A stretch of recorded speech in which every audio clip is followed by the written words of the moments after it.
సుభాషితం నేర్చుకో నడవడికను మార్చుకో కార్యక్రమానికి మీ అందరికీ స్వాగతం. ఈనాటి సుభాషితం: అస్మాకం బదరీ చక్రం యుష్మాకం బదరీ తరుః బాదరాయణ సంబంధాత్ యూయం యూయం వయం వయం. ఇది చాలా ప్రసిద్ధమైనటువంటి శ్లోకం, అలాగే హాస్యభరితమైనటువంటి శ్లోకం కూడా. చుట్టరికం కలుపుకోవడంలో ఉన్న అతిశయోక్తిని లేదా అపరిచితులతో అనవసరమైనటువంటి బంధుత్వాన్ని కలుపుకోవడాన్ని ఇది చాలా సున్నితంగా ఎగతాళి చేస్తుంది. అస్మాకం బదరీ చక్రం, మా దగ్గర ఒక రేగుపండ్లు బుట్ట లేకపోతే గానుగ చక్రం అనుకోండి, అది ఉన్నది. యుష్మాకం బదరీ తరుః, మీ దగ్గర రేగు చెట్టు ఉన్నది.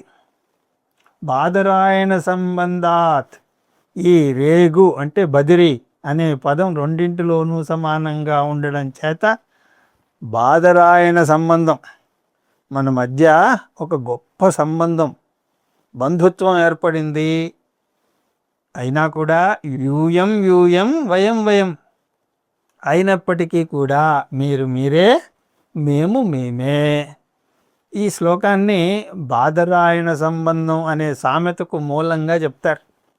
అర్థం లేనటువంటి చుట్టరికం, ఎక్కడో చిన్న పోలికను వెతుక్కుని మనం ఇద్దరం కూడా బంధువులవం అని చెప్పుకోవడాన్ని ఇది సూచిస్తూ ఉంటుంది. ఇక్కడ రేగుపండు అనే మాట తప్పితే ఇద్దరి మధ్య అసలైన సంబంధం ఏమీ లేదు. రెండవది, ఒక వ్యక్తి తన ప్రయోజనం కోసం లేదా కేవలం మాట వరసకో ఎవరితోనైనా కొత్త వారితో సంబంధం కలుపుకోవాలని చూసినప్పుడు ఈ శ్లోకాన్ని ఉదాహరిస్తారు.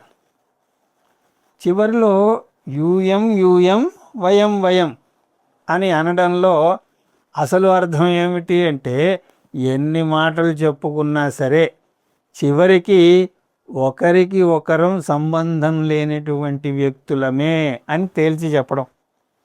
మొత్తానికి ఇది సుదూర బంధుత్వం లేదా అతికినట్టు లేనటువంటి చుట్టరికాన్ని ఎగతాళి చేసేటువంటి ఒక చమత్కార శ్లోకం.